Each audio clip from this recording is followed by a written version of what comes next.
After the war, Europe was left in ruins, both economically and politically.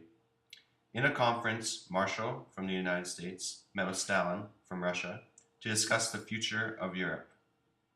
Stalin was uninterested in funding the restoration. After some time, Marshall spoke at Harvard concerning this issue. I don't need to tell you that the situation in our world is dangerous. It is very complex and thus hard for the ordinary man to have a clear view on things. Also, we are far away from the nations in question, so it's hard for them to understand our purpose of bringing peace in the world.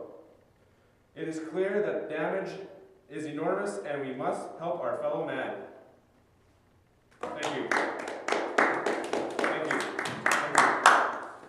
The purpose of the Marshall Plan was to aid Europe in their financial need and also to keep the Soviet Union out of Europe, the revival of a working economy.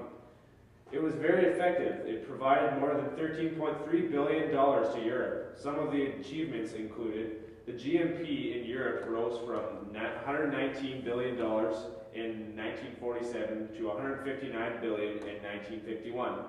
The industrial production increased by 40% and the agricultural production by 11%.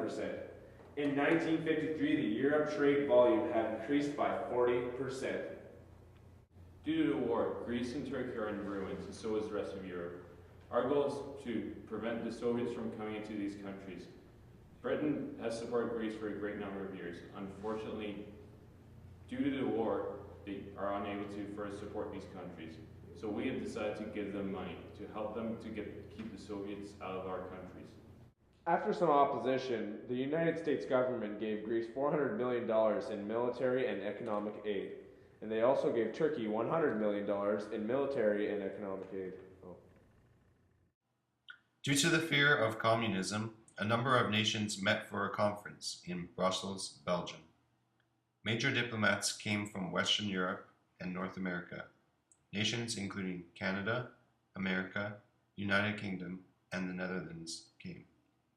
They met and agreed on a collective security agreement called NATO, or North Atlantic Treaty Organization.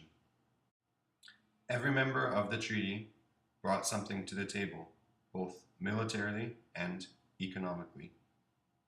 This organization has been very successful and still exists today. The purpose of NATO was to provide collective security against the Soviets and communism. Impact was immediate. If the Allied forces didn't act soon, they feared that since the Soviets would expand in a client state in Asia, why wouldn't they do the same in Europe? Until this happened, the Allied conventional defense was made less severe by the U.S. nuclear guarantee. However, U.S. nuclear capabilities failed to deter the Soviets in the Far East. NATO members had to reevaluate the effectiveness of their existing military structures. NATO has also become the more desirable club to join.